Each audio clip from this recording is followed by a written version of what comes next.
Hey, Radiant Mamas. Welcome to something new here on Radiant Mom Rising. Mini episodes every other week that give you a quick inspiration, mindset shifts, and practical tips to help you thrive in both motherhood and business. These are designed to be short, powerful, and something you can fit into your busy day. Let's dive in.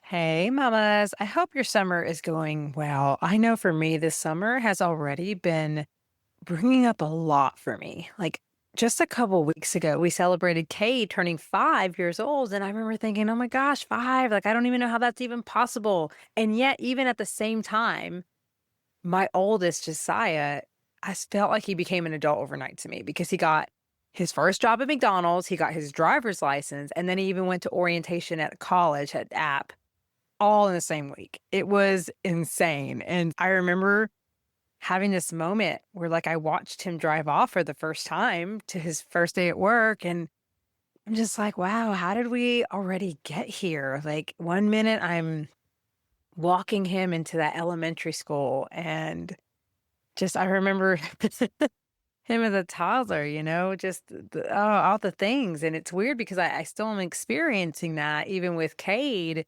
and Brea, and they're already like growing up so much on me. Eh, it's just, It's just wild.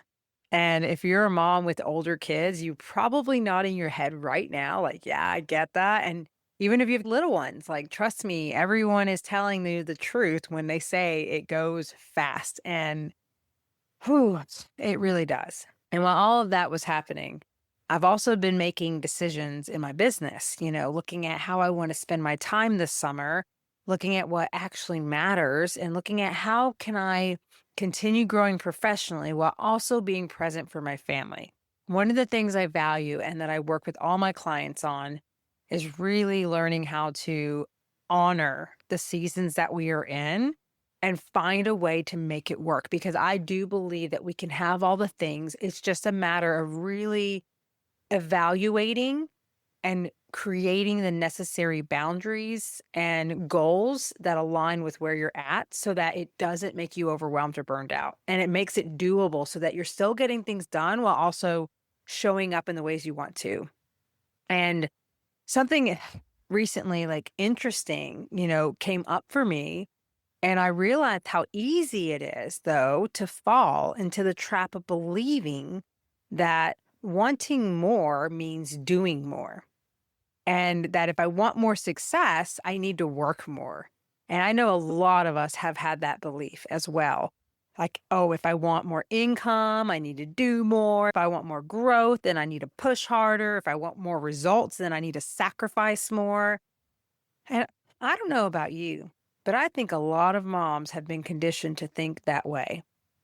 We become really good at carrying things, like really good at figuring things out, at taking care of everyone, at being the responsible one. And somewhere along the way, we stop asking ourselves a really important question.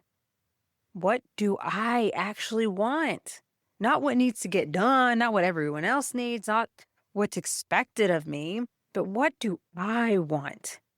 And I even know that that can feel surprisingly uncomfortable because so many of us have spent years becoming experts at responsibility. We're managing schedules in the household, emotions, finances, businesses, everything so much. And eventually we just become so focused on managing the reality that we stop allowing ourselves to imagine possibility. And that's a very different energy. And lately, I've been giving myself permission to think differently. Instead of asking, well, how can I fit more in? I've been asking, how can I create more space? Because maybe wanting more doesn't always require doing more. Maybe sometimes it requires letting go of things that aren't aligned, or even letting go of things that I maybe have found myself wanting to control myself. And who here can relate to that? Like, even like simple task. Some of us have this in us where we just feel like if you want it done right, do it yourself, right? That's a type of conditioning too, right there. I feel like that's been put enough of feeling like we can't rely on others to help us. We can't trust others to help us. But that's part of learning how to trust ourselves and creating success and creating a place where we can let people manage themselves and we can become the leaders that we not only are leading our lives, but we're leading them so that they can take these things off of us. And that does require asking for help. It requires simplifying things.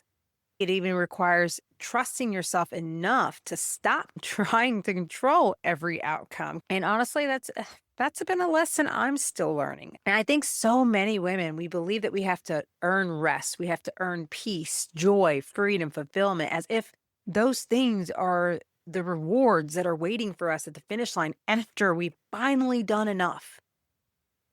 But that is so not true.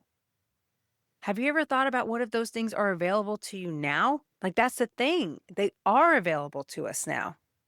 And what if we started creating our lives from a place of alignment instead of exhaustion? And that doesn't mean we stop working towards our goals. It just means we stop believing that our worth is tied to how much we accomplish.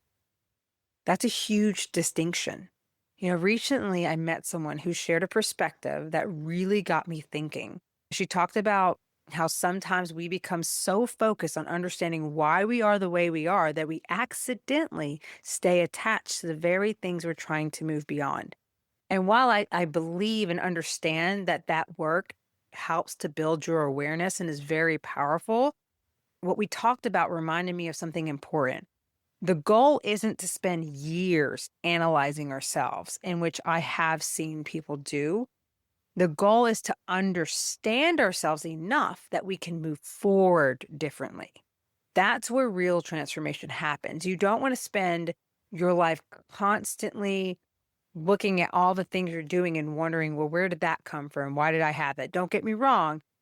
Part of what I teach and what we work on and we touch on is understanding a little bit of that from our past, but it's not in endlessly revisiting the past, but in becoming aware of what's there, meeting ourselves with compassion, and then choosing how we want to move forward.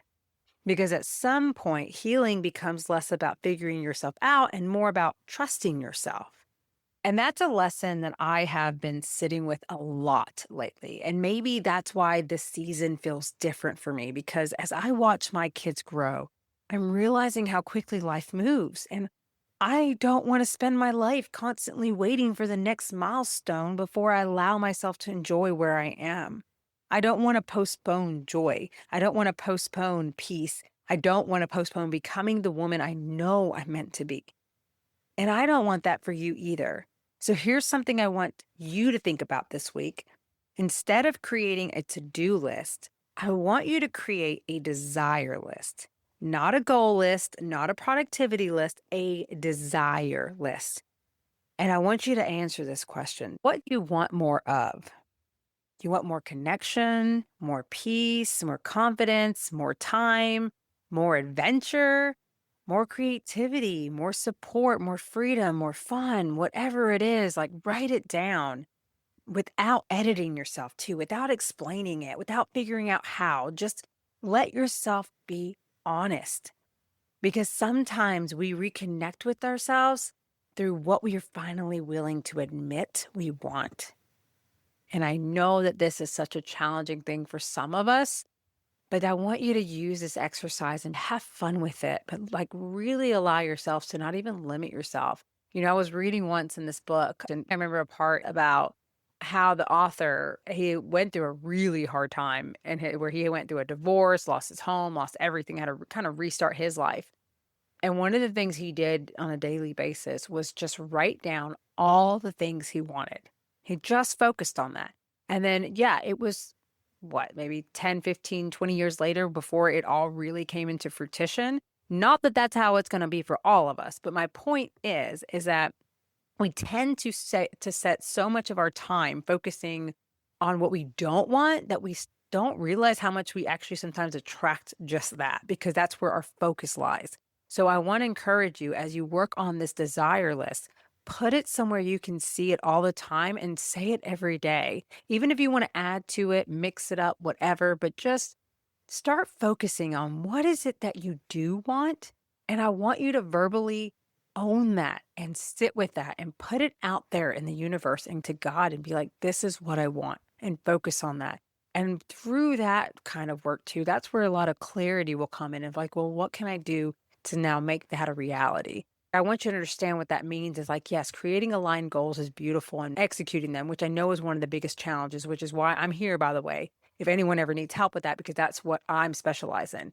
So, but at the end of the day, it's also really about just putting that into your subconscious, to your beliefs, into yourself of what you're manifesting into this world. Now, we do not always know how that is exactly going to unfold. When is it going to unfold? Which is why doing the work to feel the feelings now and enjoy where we are now and feel the joy, feel the peace, feel the abundance now before we get the result is very crucial in doing this kind of work together and for yourself so that you can create that life for yourself. And before we wrap up here, I wanted to share something exciting because one of the things that has helped me create more space recently has actually been AI. Not because it magically does everything for me, but because it helps me to organize my thoughts, brainstorm ideas, simplify tasks, and save so much time. And as busy moms, we already wear enough hats, and I truly believe tools should support us, not overwhelm us. And this is why I created the free AI for Busy Moms guide and why I'm working on a mini course for moms who want more support, learning how to use AI in practical ways for their life and business without losing their authenticity. So, if that's something you're curious about, I'll make sure to leave those links in the show notes for you below so you can grab that free copy. And as well as this identity reset series continues, I want you to know you're getting a front row seat to something I've been building with so much intention and heart. The more conversations I have with moms, the more I realize women don't need more pressure. We need support, self trust, community, and we need a place where we can reconnect with ourselves and remember who we are underneath all the responsibilities. And that's exactly what I've been creating behind the scenes. And because I want this experience to be truly transformational, I've opened up an early wait list along with a limited number of free connection calls.